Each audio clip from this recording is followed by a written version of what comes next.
How can you accomplish what you want from the small to the big? The key is to shift your identity to who you want to be, which is what I talk about with my guest, Dr. Kim Foster, on this episode of the Speaking Your Brand podcast. More and more women are making an impact by starting businesses, running for office, and speaking up for what matters. With my background as a TV political analyst, entrepreneur, and speaker, I interview and coach purpose-driven women to shape their brands, grow their companies, and become recognized as influencers in their field. This is Speaking Your Brand, your place to learn how to persuasively communicate your message to your audience. Hi there, and welcome to the Speaking Your Brand podcast. I'm your host, Carol Cox. We're continuing the series we've been doing all around thought leadership. In the last episode, we talked about what you can start doing now to position yourself as a thought leader. We shared 6 practical steps you can take, but we also talked about how claiming the identity of being a thought leader is essential to becoming one. That actually you, in your mind, you tell yourself you're a thought leader first, and then your actions will follow from there. Well, that's exactly what I dig in today with my guest, Dr. Kim Foster, who recently graduated from our Thought Leader Academy. Kim was a practicing family doctor for nearly 20 years. And a few years ago, she decided that she wanted to make a big change to become a wellness coach and an entrepreneur. In addition to running her Wellness Coach Academy, Kim has a fantastic podcast that I highly recommend called The Wellness Project, which I've been listening to since I met Kim back in August. So as we gear up for the new year, I'm sure there are things you have on your vision board and list of goals you want to achieve. And of course, there are the practical, tangible steps that you can take, the what and the how. But as Kim explains, there's also who you want to be, the identity you want to shift into, which is essential to aligning your actions to what you want, creating a lasting change, and building self-confidence. Kim and I talk about her own identity shift from being a doctor to an entrepreneur, what helped her to make that shift, her thought leadership message and framework that the who is as important as the what and the how to make lasting change, how you can start thinking about your own identity, and why Kim decided to join our Thought Leader Academy and what she got out of the experience. We're enrolling right now for our next start date of the Thought Leader Academy, which is coming up in January. We only take 8 women and spots are already filling up. If you would like to join us to develop your own thought leadership message and create your signature talk and framework, now is the time. You can get all the details at speakingyourbrand.com/academy.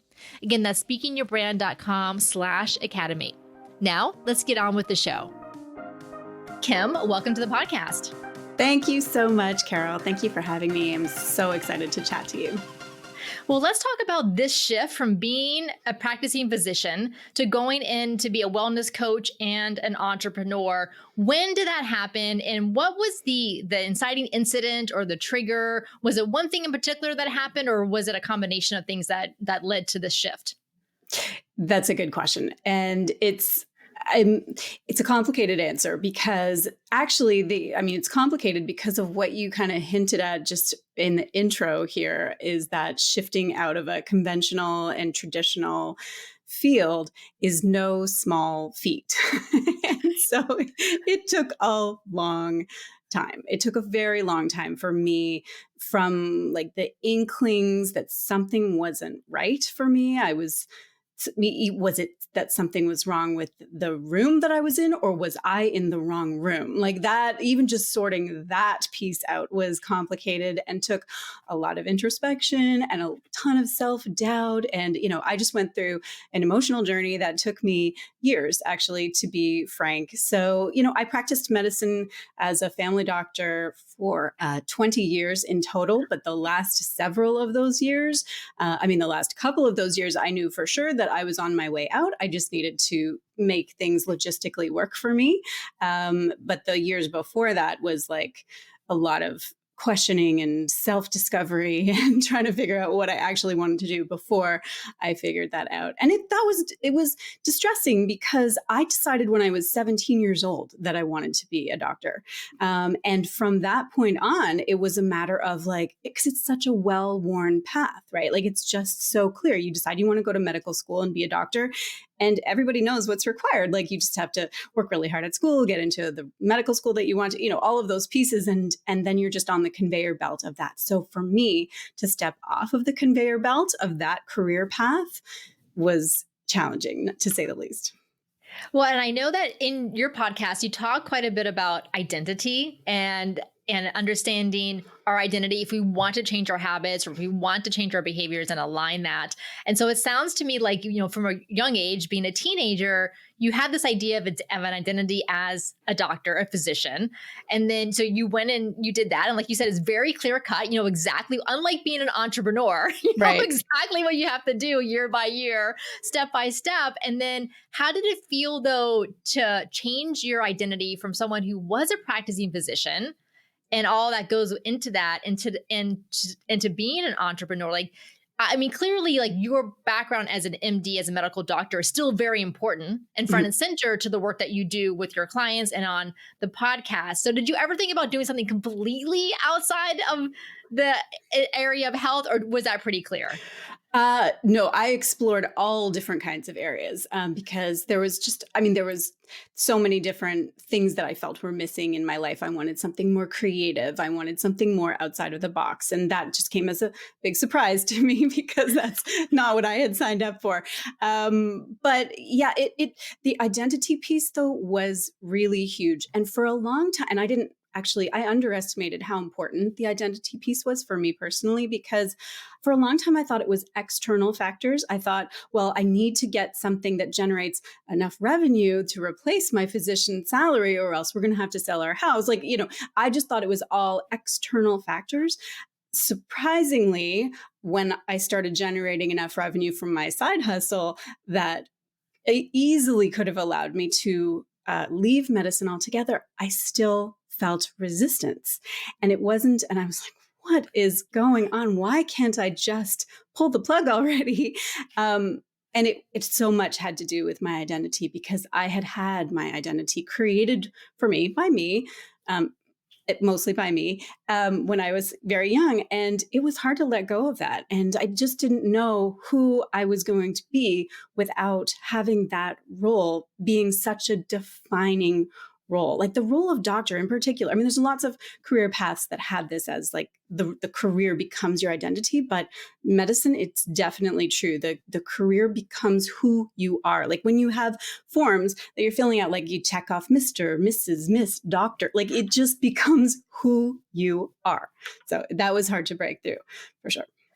Do you remember now looking back, were there particular things that helped you with this shift? Whether there were things that you did, in your own mind or for yourself, or conversations you had, or even kind of small actions that you took? Yeah, lots of things. I mean, I did a lot of journaling, a ton of journaling, and a ton of listening to podcasts. Actually, podcasts helped me to open up to this whole other world of people doing all kinds of interesting and fascinating things. To me, before I discovered podcasts, my whole world was just all of my peers and colleagues, so many people that I knew were working inside the medical field. And so it just kind of felt like that was the whole universe. That was the center of the universe. And so then to be able to listen to the intimate stories, because that's what's so beautiful about podcasts, is that you really get to dig deep into things. So to listen to people's stories who had followed completely different paths and had completely different lives, it really started to open my eyes that I could actually be happy and fulfilled in something other than medicine. So a lot of journaling, a lot of listening to podcasts, reading books, but then also community. Like I needed to find people who were doing things who were coloring outside the lines, because everybody that I interacted with was coloring inside the lines. And I needed people who had chosen to do something different, and they were celebrating that, not questioning it, because I came up against a ton of external resistance too, right? Like it wasn't just my own internal resistance, but of course, everybody in my life, if I started to share, and I didn't for a long time, I kept it quite secret and private, but if I started to share that I was thinking about, maybe this isn't for me, so many questions. Why would you throw away all that education? You're set for life. We need doctors. Like all of this stuff came at me. And so I needed to find a community of people who weren't going to give me all of that stuff, and instead really celebrate my my right to explore my own pathway and choose a different way. And so that was a huge help. Well, it sounds like that's probably what you help your clients with and your podcast listeners with, whether they may not be transitioning from being a medical doctor into something else, but they're maybe making some other type of identity shift. So Kim, tell us a little bit about what you do in your business, who are your typical clients, and what do you help them with? Yeah, great question. And you're absolutely right. That is completely what I love to help people with. So I help people in two different ways. I mean, the one, of course, like as a wellness coach, I shifted from conventional medicine into the wellness side, the preventive side, the holistic side, because that is really what I realized was what I needed to do in the space that I needed to live in. And so I help people who are looking to improve their health and well-being, and in a completely different way than just like the 10-minute appointments that I was getting, being somebody's family doctor. So that's one side. But the other part of it is what you mentioned, is the Wellness Coach Academy, which is what I developed to help other people who are also, following a similar path to what I did. Maybe they do come from medicine or healthcare, or maybe they come from a totally different career that they chose at an earlier stage and would also love to pursue their passion for wellness. Because there's a whole lot of people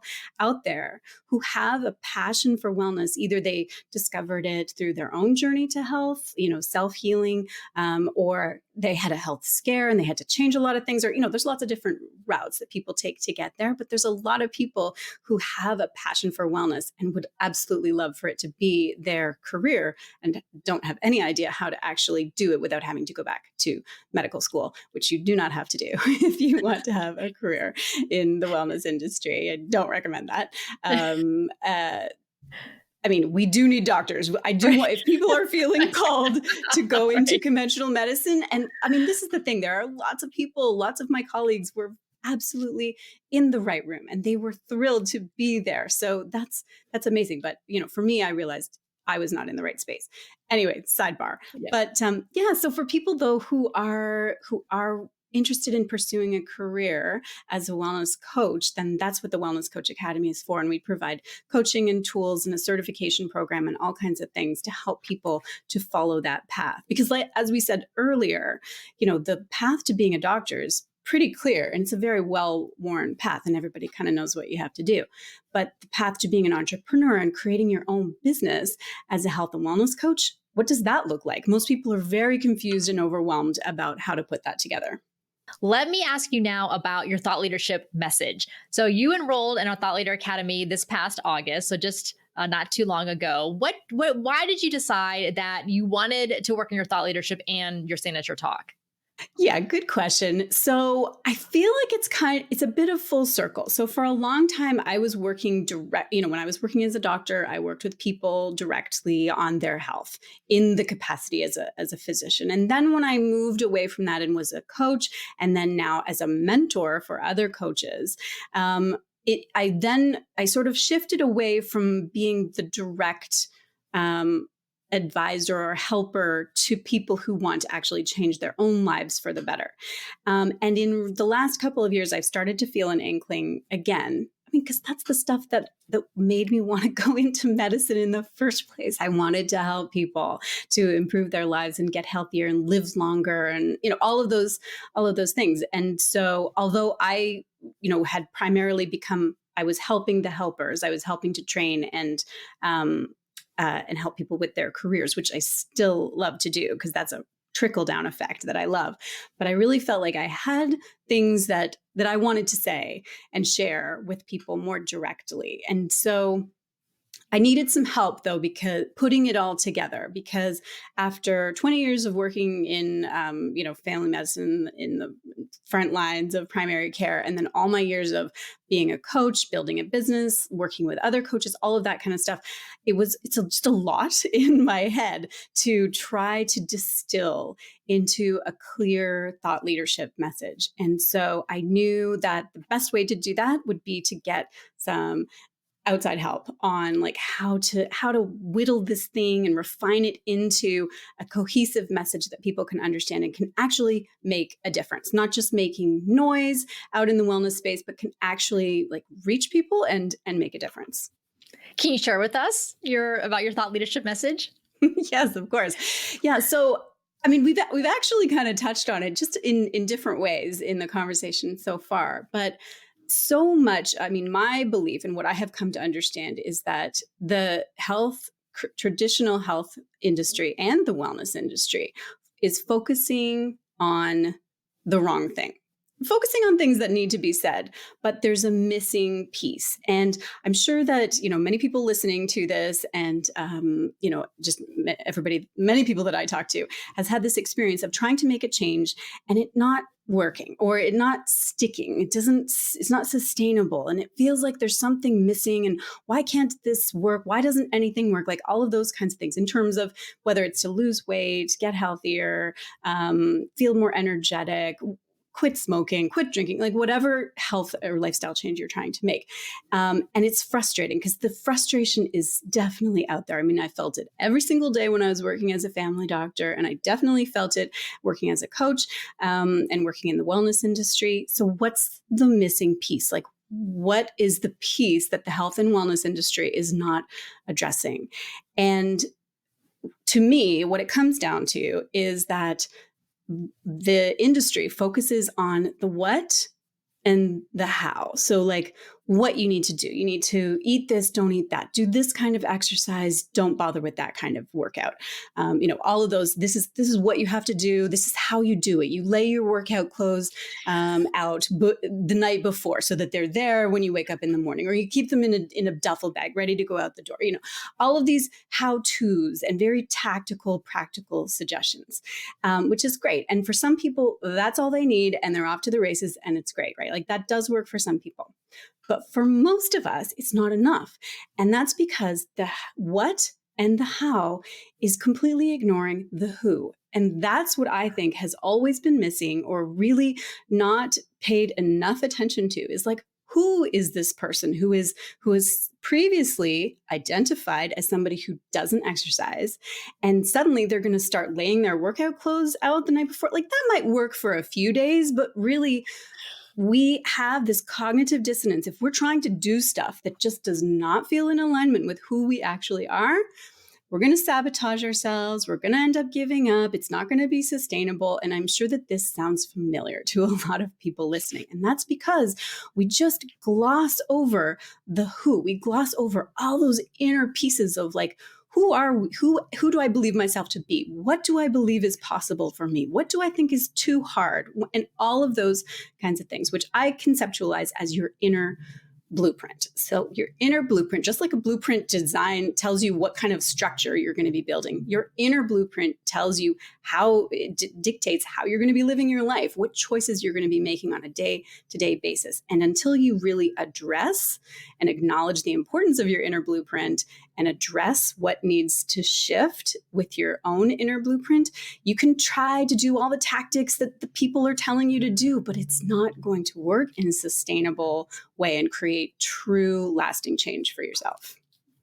Kim, what you just described is so important, and not just for health related habits, but for really anything that we want to do in our lives. In the last episode was on what to do now to position yourself as a thought leader. And in that, we talked about how for a lot of women, they feel uncomfortable claiming the identity as a thought leader or thinking of themselves as a thought leader, because they imagine, of course, like, the Steve Jobs and Bill Gates of the world, right? Like these big time, Fortune 500 CEOs and tech founders and all of that. Yes, because that's what we see. That's what's reinforced. Yes. So we have, right? And so that's the identity we think is the default.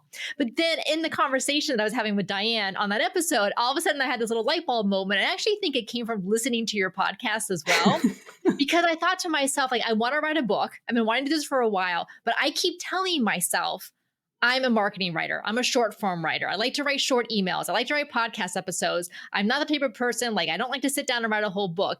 And then in the podcast, I was like, but I'm actually limiting myself because I have been unwilling to claim the identity as an author. Like literally this little light bulb went on over my head. So thank you. Oh, you're welcome. Yeah, you're absolutely right. It's not just about making health or lifestyle changes. It's about any change, because our primitive brains do not like to change. It'll throw up all kinds of reasons why this change is not appropriate. It's not going to work. It's going to be dangerous, or feel bad, or you're going to be embarrassed, or a million different like emotional reasons that feel real. Like it's our minds. It sounds like it's the truth, right?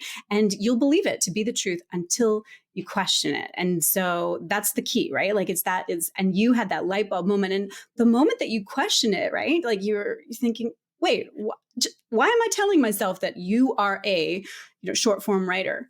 Claim the identity. You're a thought leader. You're a book writer. You just haven't written the book yet. That's fine. Nobody comes out of the womb knowing how to write a book immediately. It's something that you can learn and acquire that skill. But it's not until you realize that you had that identity. So I love that you had that experience.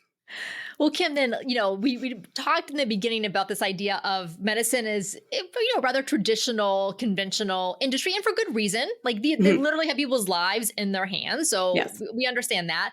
But I know during some of our Thought Leader Academy calls that, there were some, understandably so, a little bit, some hesitations and self-doubts about like putting this message out there to challenge because of potential criticism or feedback that comes. So can you talk a little bit about that? Because I think that's helpful for the women listening to know that no matter where you are in your business, your career, your speaking journey, we all have these self-doubts that pop up as we start really honing our thought leadership message in a way that is going to challenge some of the things that are out there.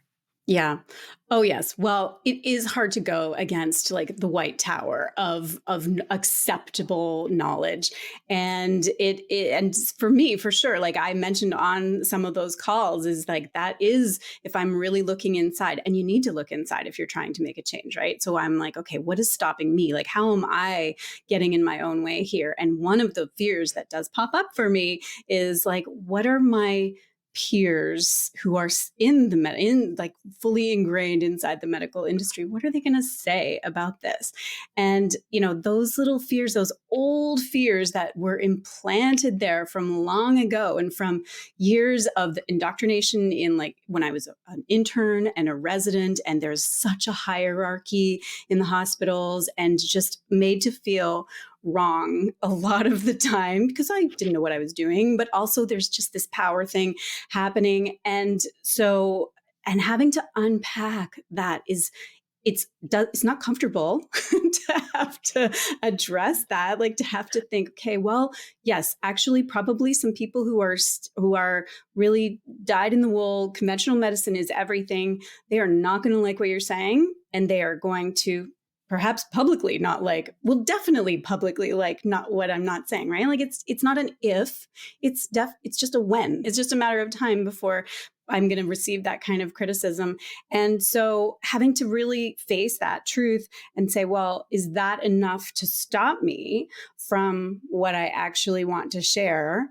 And it can't be. It absolutely can't be, because then otherwise that all the power goes to the old guard and the people who just want the status quo. And I don't think that's right. So, but it does require facing a whole lot of fears of scrutiny, judgment, and all of those kinds of pieces. And I don't think that there's anybody with any thought leadership message who isn't going to face that, because that's what it means.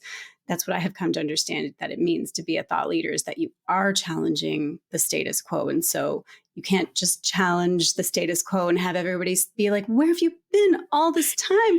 Share with us more of your thoughts. We don't have any word of criticism for you at all. It's fine. Tell us. We'll change immediately. Like that's not going to happen, right? So it's just part of the path. Well, how are you feeling about it now? Yeah, now I am feeling a lot better, especially because, I mean, to be honest, like being inside the Thought Leader Academy with other women who were also in their own different industries. And that was really cool for me, was to be, because we all had a different vertical that we were in.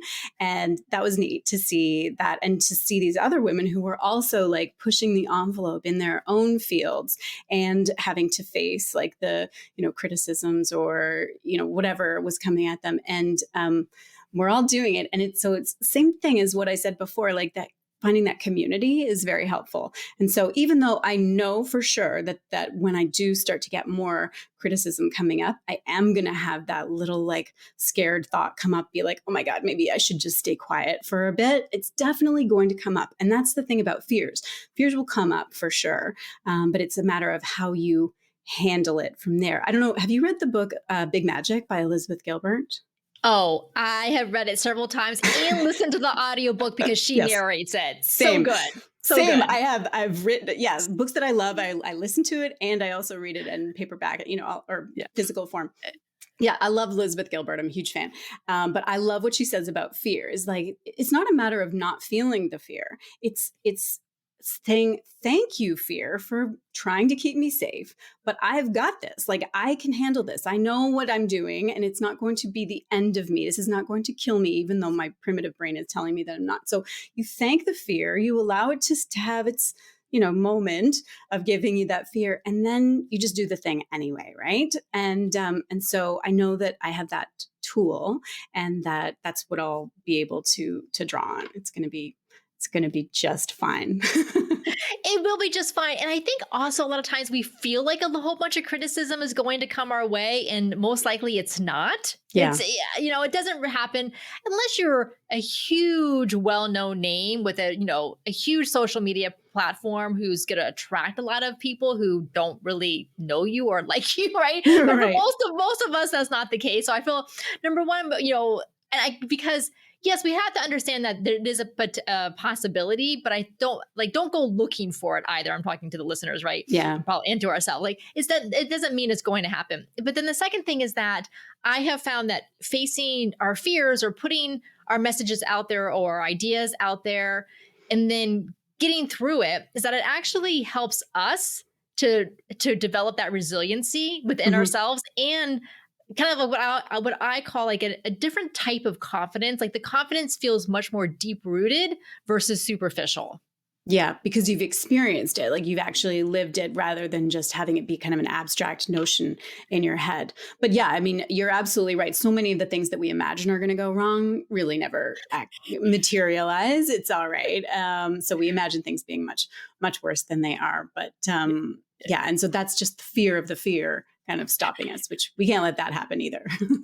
Absolutely not. Well, Kim, tell us a little bit more about your experience in the Thought Leader Academy. What were you expecting going in? And then what do you feel like was the most beneficial to you? Yeah, I thought that I was going to get some help with honing my personal message and creating my signature talk.